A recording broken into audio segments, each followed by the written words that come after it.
For those of you who don't know me by face, I'm Sue Klinger, the Vice Chair of the MGFA, and has been revealed to you, I'm a retired Senior Vice President of Human Resources, and I'm also a Myasthenia Gravis patient.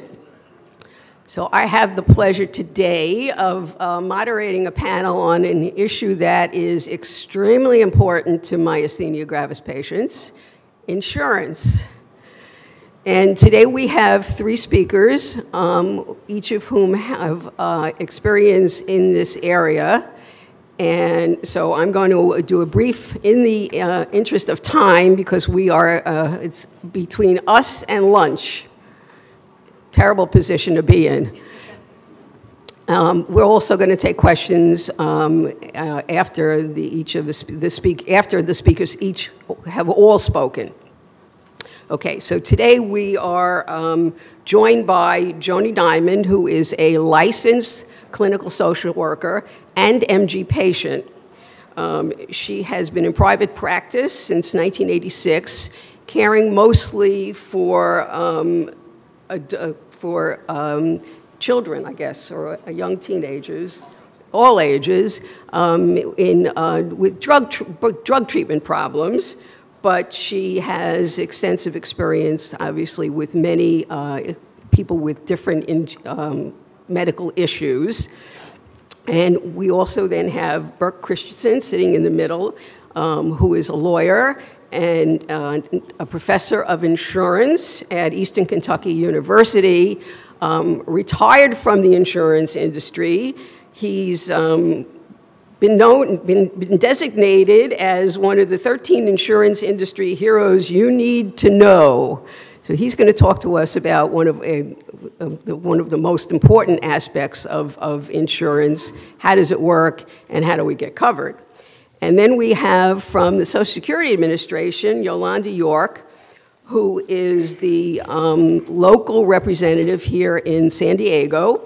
She has been a Social Security Public Affairs Specialist for San Diego County since March 2006. She's an expert in this field. In particular, this is an issue, obviously, also of great importance, Social Security disability particularly. So we're going to have Joni come up first and talk to you about her experience with MG and insurance. So I want to thank the Myasthenia Gravis Foundation for having me as one of your presenters with my esteemed panel here. And as Sue mentioned, I am a licensed psychotherapist in the state of California. I do have several other licenses, as you could see there. I have a challenge of medical problems. Typically, I don't share about myself in conferences, but I felt so comfortable with all of you. I arrived yesterday, and I also have a pig valve, oink oink, and a cow valve, moo moo. I've named them Miss Piggy and Miss Elsie, and a pacemaker, of course, named Miss Speedy Gonzalez. What else? So Miss Piggy wanted to kind of hog the show, so to speak, and she wants to talk about dealing with change. Anybody in this room ever had to deal with change? All of us, regardless of our background, absolutely. Okay, in the essence of time, this is part of being a presenter later in a conference. Some of my materials were already presented. So I'm going to kind of slide through it. That's bad. Slide through the slides. Okay. So each of us will be dealing with it differently. We each have different experiences with it and do the best that we can with it. Anybody ever have family, friends, never hear of it? When my doctor diagnosed me with myasthenia gravis, my response to him was, Gesundheit.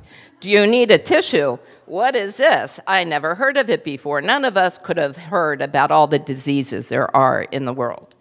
So he had to educate me, and in turn, I had to educate my family and friends. Okay. Anybody with it ever have pain and fatigue? No? Okay. I get that, and I also get the ocular. I love one of the notes from yesterday. It said the curtain call. So if my eye starts closing, I'll ask it to do an encore and open up again. So,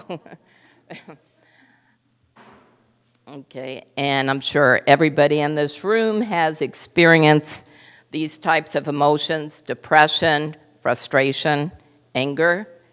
These are normal life experiences, regardless of our age, our ethnicity, our background, that we've all experienced. Okay, sometimes that's magnified with our MG, which makes it more of a challenging to cope. So what I do that works for me is I stop, get in tune with my feelings. Oh, I'm really exhausted. Oh, my pain level's at 10. So I take care of myself, and I do make sure I'm taking care of myself in these categories with sleeping, eating, walking,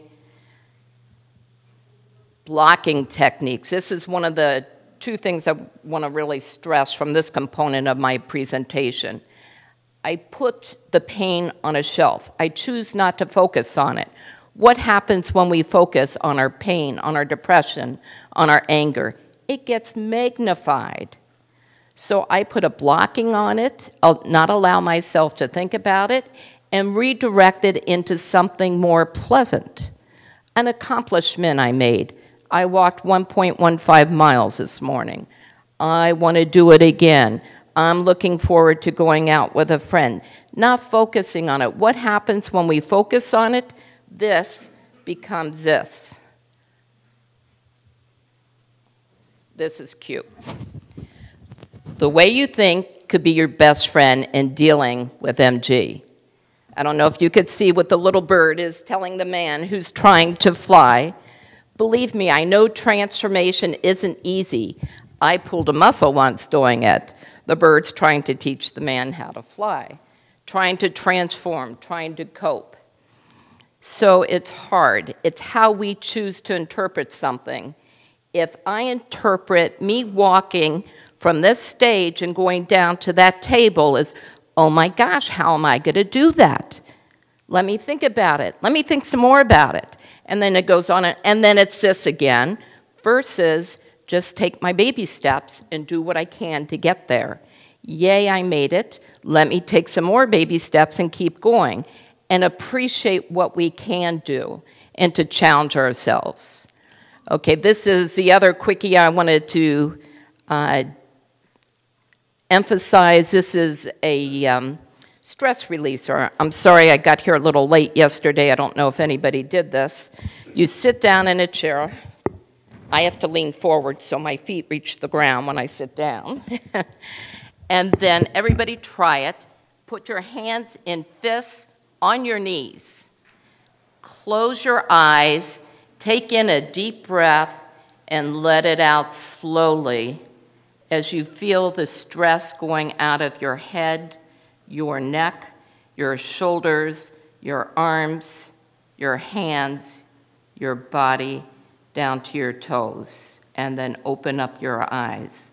That's letting go of stress. That's a free exercise you could do anywhere, anytime, except I don't want you doing it, of course, while you're driving. I don't want you closing your eyes. So another good one, if you're at work, is just a really closing your eyes and letting out a breath real quickly. That's something you could do to just let go of stress. So that's important. And to emphasize on what we can do, the baby steps, and keep challenging ourselves, but not to stop at that. Okay, I was going to surprise everybody that I had the MG. You didn't know that. Anybody who's got MG, and being a licensed psychotherapist, I respect HIPAA compliancy if you don't want to. Stand up if you have MG. This is me standing up. Okay, several people in the room. Look at what we can do. We are here today because we have MG, thanks to the Myasthenia Gravis Foundation pulling us together, and you were able to get yourselves physically here, to get dressed, to come here, to stand up, and to participate. Okay, now stand up if you're a caregiver. Thank you for sharing all the MGers.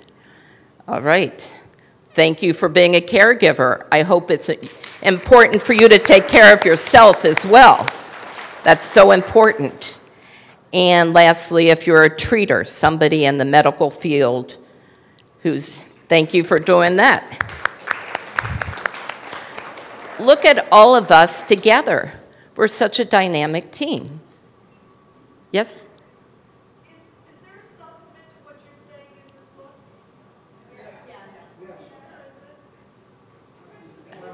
Yes. These slides are in the book, and thank you for asking. I'm sorry, I didn't realize people didn't know all the slides that have been presented were sent in to the foundation and put in the books. It's just out of order. It precedes the last presentation. Oh, I'm sorry. Sorry. So it's there, and I could be reached through the foundation if anybody has any Q&As. So I appreciate you sharing that. So then, I ran into medical challenges. Here goes a component that ties into the insurance. Okay, SSDI. Anybody here on SSDI? You don't have to share if you don't want. Okay, only a few. Okay, it was hard for me. Because I have a series of medical problems and kind of glued together, it's been challenging for me to work the past several years, and I've only been able to work part-time, which is unlike my history where I've traveled numerous countries around the world and given presentations. Okay, so my friends, needless to say, all the surgeries, I've had 3 open hearts so far, needed a 4th and got saved by an interventional cardiologist at Cedars, who did a minor procedure and saved me from number 4, which impacts myasthenia gravis and on and on and on. They all compound together.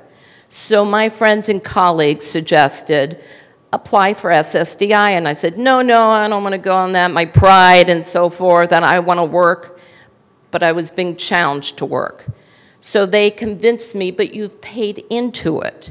And they're absolutely right. I paid into it throughout my career. So I applied, and other people I know who applied got turned down, had to get the attorneys and do the appeals. So what worked for me? The foundation asked if I felt comfortable in sharing this. So I applied. I was pre-last cardiac procedure and struggling. So I put in my application, I'm from LA, and made a connection with my local caseworker. The volume, sorry Yolanda, of paperwork to fill out was a bit overwhelming, especially when you're not feeling well.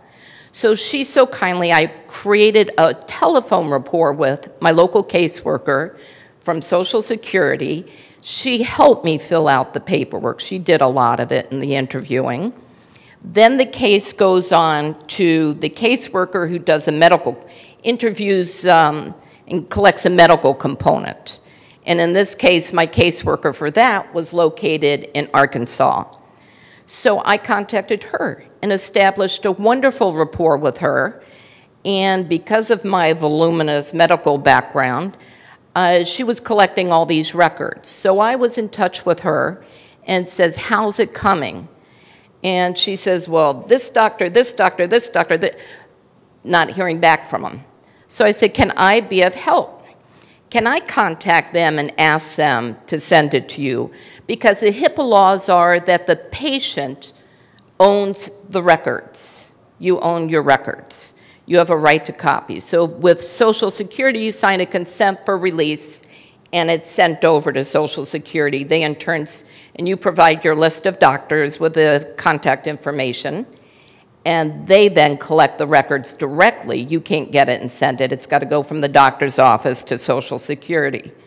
So one of my doctors said, oh, but Joni, you haven't been here in years, so I figured it didn't matter. And I'm going, I understand. See, identify the feelings, the emotion of what the receptionist was going through. She didn't know. She was new to that. I said, I understand it seems confusing, but the process is they wanted to go back a couple of years, and I need your assistance to immediately do it because that's holding up the decision making. So I got her to understand. She sent it right away. It took a few months, and then I got it, and then they go retroactively from 1 year of application. So you get a lump sum. And I think Yolanda will be addressing some of the issues of, that it puts you in a different tax category and where the tax cutoff is on Social Security and how that impacts the taxes and income. So in a nutshell, yeah, I'm working very part-time and doing some volunteer work of coming here to share with all of you. So that's my scenario. It took a while for me to adjust that I'm on SSDI. My goal is for it to be temporary and to ideally get stabilized out medically and go back to work full-time because I've got lots of referrals coming in and to go back to my travels. So that's my hopes and aspirations, but also taking care of number one. Thank you for having me.